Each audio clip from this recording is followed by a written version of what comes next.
Isaac Newton theorized, and it is now commonly taught and believed, that Earth's ocean tides are caused by gravitational lunar attraction.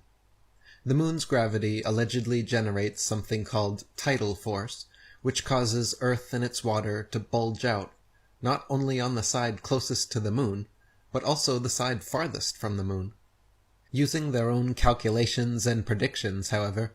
if the moon is only 2,160 miles in diameter, and the Earth 8,000 miles, it follows that Earth is 87 times more massive, and therefore the larger object should attract the smaller to it, and not the other way around.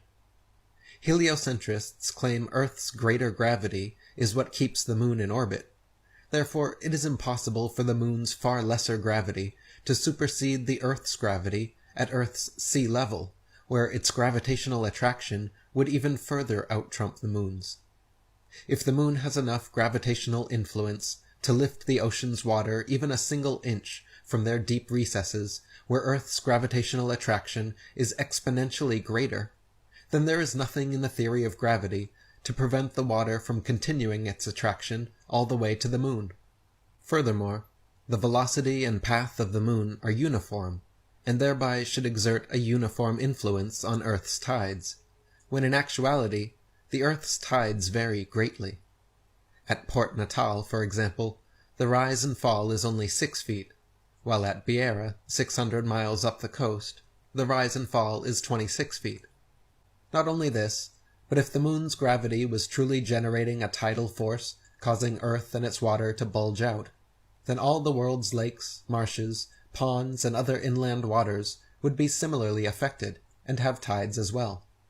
These and other problems caused Isaac Newton to openly admit that his explanation of the tides was the, quote, least satisfactory portion of his theory of gravitation. Dr. Samuel Rowbotham wrote, "Thus we have been carried forward by the sheer force of evidence to the conclusion that the tides of the sea do not arise from the attraction of the moon, but simply from the rising and falling of the floating earth in the waters of the great deep. That calmness which is found to exist at the bottom of the great seas could not be possible if the waters were alternately raised by the moon and pulled down by the earth.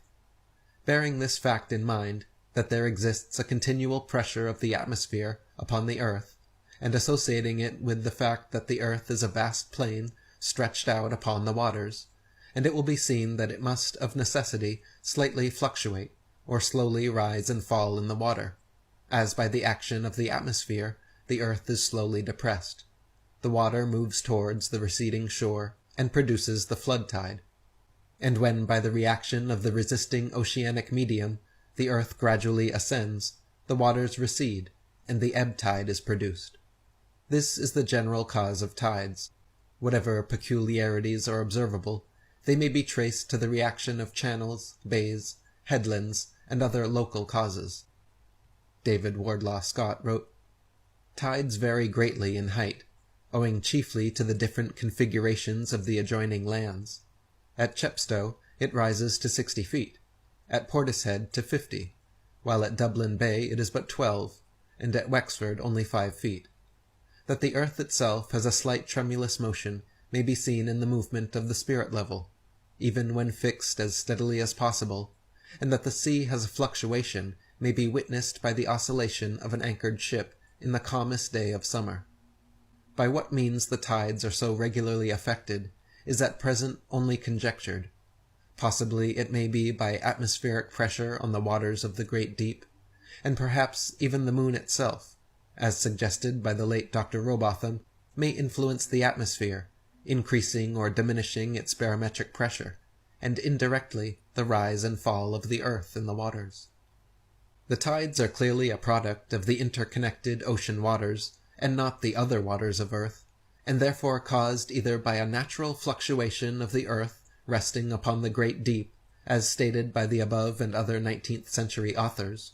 or, if more ancient explorers' accounts can be trusted, an even more fascinating possibility presents itself.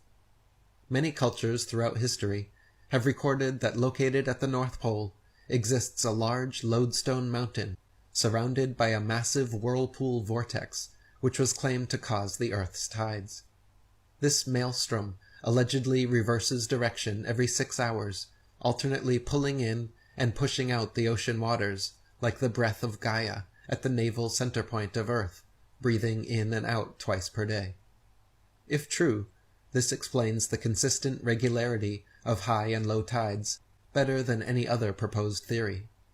Ancient Norse legends state that a gigantic violent whirlpool known as Hvergelmir, or the World's Well, surrounds the polar mountain, and via 4 6-hour daily cycles of pushing and pulling through subterranean channels causes the rising and falling tides of Earth.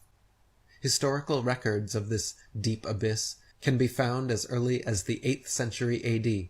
when Paulus Diaconus, or Paul the Deacon, wrote in his Historia Langobardorum that, quote, "Not far from the shore, where the ocean extends without bounds, is that very deep abyss of waters which we commonly call the ocean's navel. It is said twice a day to suck the waves into itself, and to spew them out again, as is proved to happen along all these coasts, where the waves rush in and go back again with fearful rapidity. By the whirlpool of which we have spoken, it is asserted that ships are often drawn in with such rapidity that they seem to resemble the flight of arrows through the air, and sometimes they are lost in the gulf with a very frightful destruction. Often, just as they are about to go under, they are brought back again by a sudden shock of the waves, and they are sent out again thence with the same rapidity with which they were drawn in. In 1035 AD, Frisian explorer Adam of Bremen recounted his deadly encounter with this abysmal chasm in his book Gesta Hemerbergensis Ecclesiastiae Pontificum, stating, quote, "Of a sudden they fell into that numbing ocean's dark mist, which could hardly be penetrated with the eyes. And behold, the current of the fluctuating ocean whirled back to its mysterious fountainhead, and with most furious impetuosity drew the unhappy sailors, who in their despair now thought only of death, on to chaos. This, they say, is the abysmal chasm, that deep in which report has it that all the backflow of the sea, which appears to decrease, is absorbed and in turn re-vomited, as the mounting fluctuation is usually described. As the partners were imploring the mercy of God to receive their souls, the backward thrust of the sea carried away some of their ships, but its forward ejection threw the rest far behind the others. Freed thus by the timely help of God from the instant peril they had had before their eyes, they seconded the flood by rowing with all their might." Geraldus Cambrensis, or Gerald of Wales, Archdeacon of Brecon, and royal clerk to King Henry II, wrote in his 1188 work Topographia Hibernica that, quote, "Not far from the islands towards the north, there is an astonishing whirlpool in the sea, towards which there is a set current of the waves from all quarters, until, pouring themselves into nature's secret recesses, they are swallowed up, as it were, in the abyss. Should a vessel chance to pass in that direction, it is caught and drawn along by the force of the waves, and sucked by the vortex without chance of escape. There are 4 of these whirlpools in the ocean, described by philosophers as existing in the 4 different quarters of the world, whence it has been conjectured that the currents of the sea, as well as the winds, are regulated by fixed principles."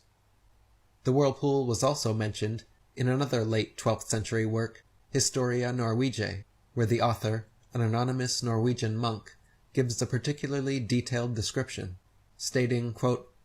"The greatest of all whirlpools is to be found there, which engulfs the strongest ships, sucking them in at ebb tide, and spewing out their fragments with a belch at flood tide. There is a very deep abyss in the earth itself, and alongside it are open-mouthed caverns containing winds which are said to be brought forth by the breathing of the water, and these are the breath of gales. Indeed, by their breathing, these winds draw to them the waters of the sea, through hidden passages in the earth. They shut them up in the vaults of the abyss, and then, by the same force, drive them out again, causing sea surges, spates, and the whirling of waterspouts. Earthquakes also occur, and various discharges of vapor and conflagration, for when the wind's breath, held in the cheeks of earth, presses to burst out, it shakes the foundation of the world with a dreadful roaring,